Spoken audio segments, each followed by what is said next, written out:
Good morning, students. In this session, we are going to discuss about some more topics in related to the motion. So, we are clear about the speed and velocity. Speed and velocity. Speed is nothing but the distance covered by a moving body in a unit time is known as a speed, whereas in the velocity, the displacement, the rate of change of displacement is known as a velocity. The both having the same unit, that is the meter per second and meter per second.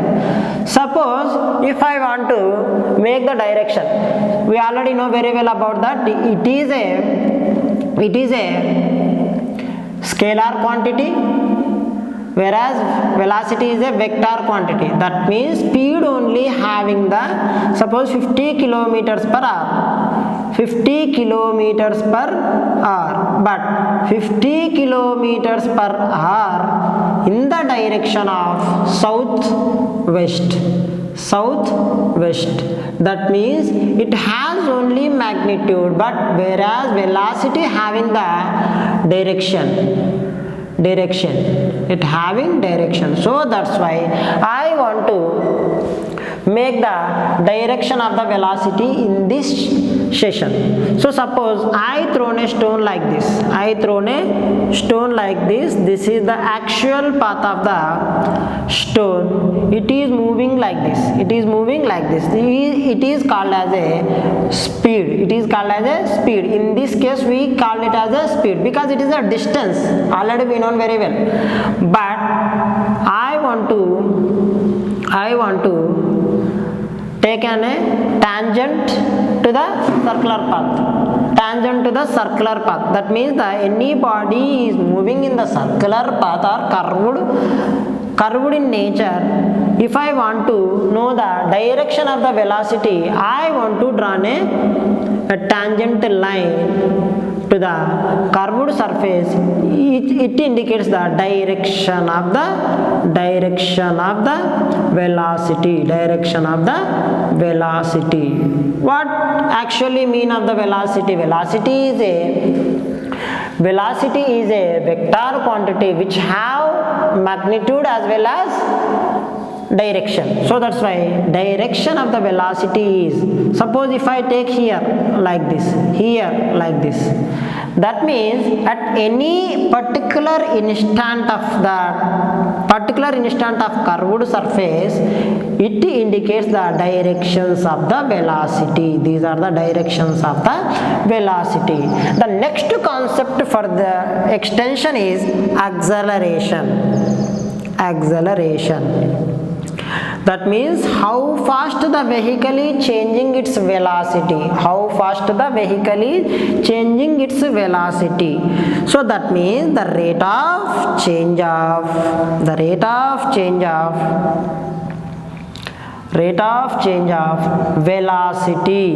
velocity is known as acceleration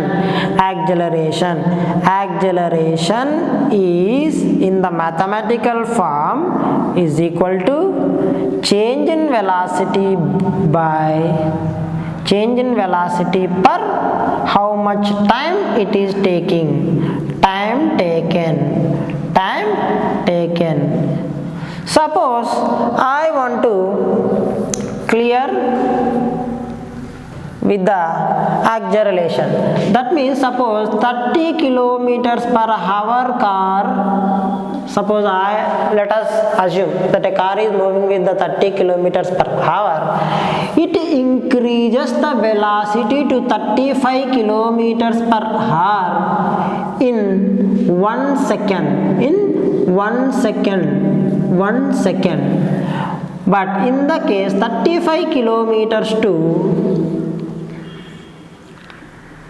it changes 35 kilometers to 40 kilometers per hour in next second. That means it is gradually increasing its velocity, that is the 5 kilometers per hour per second. 5 kilometers per hour in 1 second it covers the 5 kilometers per hour. That means it is equally changing its velocity. So that's why we call it as a uniform acceleration.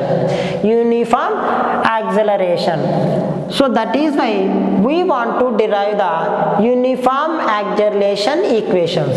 So how to derive the uniform acceleration equations? Listen carefully, ma. Equations for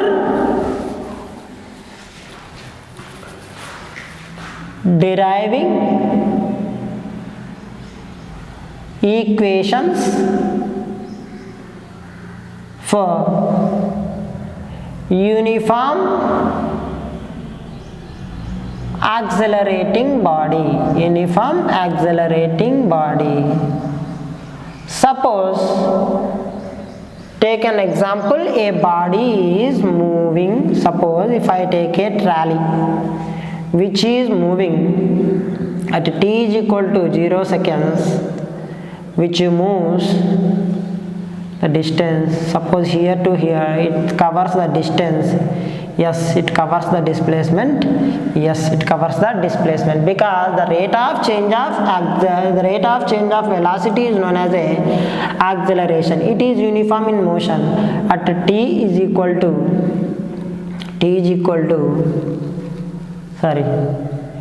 its initial velocity is 0 seconds, 0. Final velocity is equal to, final velocity is v. So let's take it is the example, that is a trolley is moving with the velocity of u is equal to 0 and v is equal to v. So in the first case 1, so let us suppose to be taken as a body is moving with the uniform acceleration. So that is why acceleration is nothing but, what is our definition? Acceleration is nothing but change in velocity per change in time.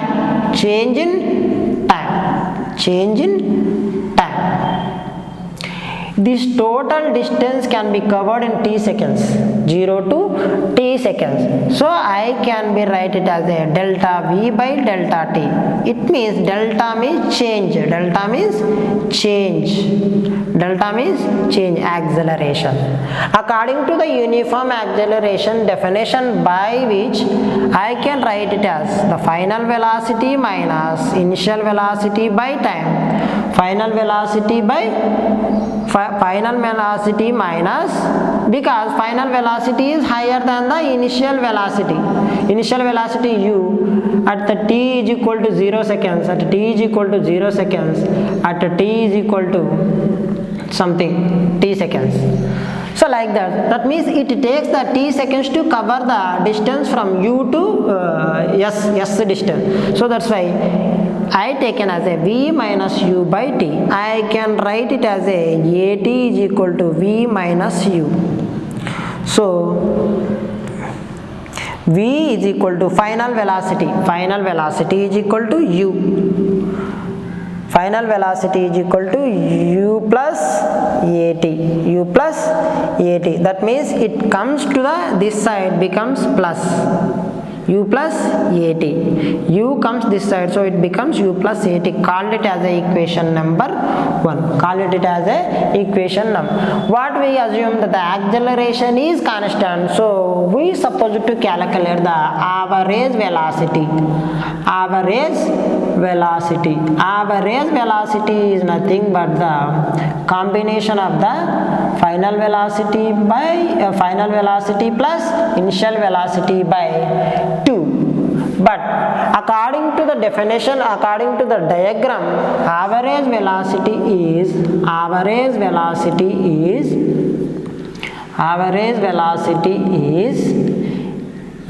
displacement by time taken. Here I am taking the velocity, not acceleration.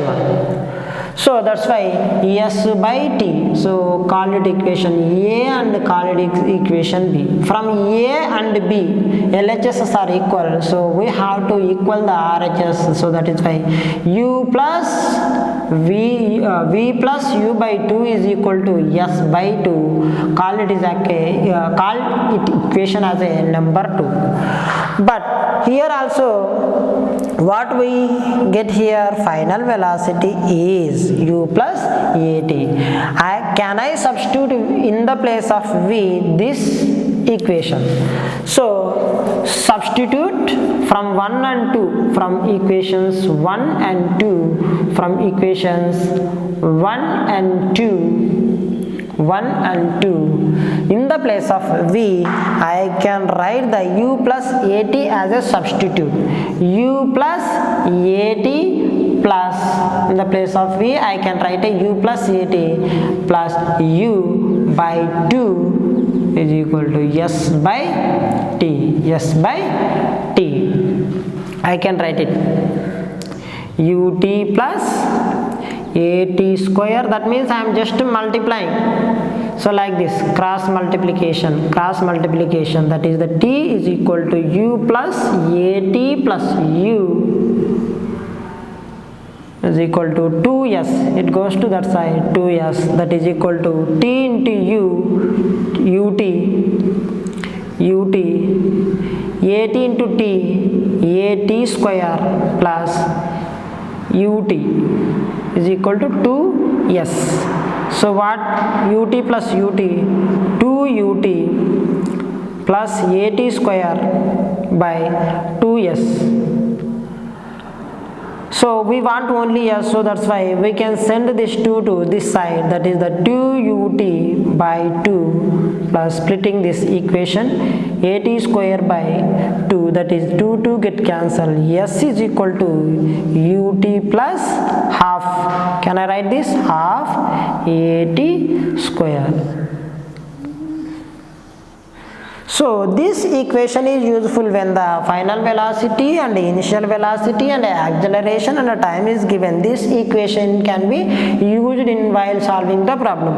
Whereas initial velocity and the time and the acceleration and the displacement covered is given, we have to follow this. These are the derivation for the uniform accelerating body, but is depending upon the parameters given in the problem, we should solve the problems. But next equation is also there, by which from equation 1 I can write A is equal to V minus U by, T is equal to time is equal to V minus U by A. I can substitute this value in the place of this equation, equation number 2. From equation 1, I can write T is equal to V minus U by A. Substitute in equation number 2 in the place of T in equation number 2, that is, so V plus U by 2 is equal to S by T. This is the equation. But in the place of T, I can substitute V minus U by A, that is the V plus U by 2 is equal to S by V minus U by, or I can write this, I can send, I want only the displacement, so that's why S is equal to T V plus U by T. In the place of T, I can substitute V minus U by A, that is equal to S is equal to V minus U by A, that is equal into V plus U by 2. That means we know the formula in mathematics, A plus B into A minus B is equal to A square minus B square. So that's why V minus U into V plus U becomes S is equal to V square minus E square by 2A. I can send this term to this side, will becomes v square minus u square is equal to 2as. These are the equations. Whenever the final velocity and initial velocity and acceleration and displacement is given, this is the required. That means there is no time. But in this case here we have a time, but their initial velocity, acceleration and time is given. So depending upon the parameters is given in the problem, we will choose equation number 1, or we call it as equation number 3, we call it as equation number 4. These are the equations, that is the v is equal to u plus at, or s is equal to ut plus half at square, v square minus u square is equal to 2as. These are the very important formulae to solve any problem. In the next class we can solve the problems depending upon these concepts: speed calculation, velocity calculation, and so how can we use this formulae in solving the problems. Thank you.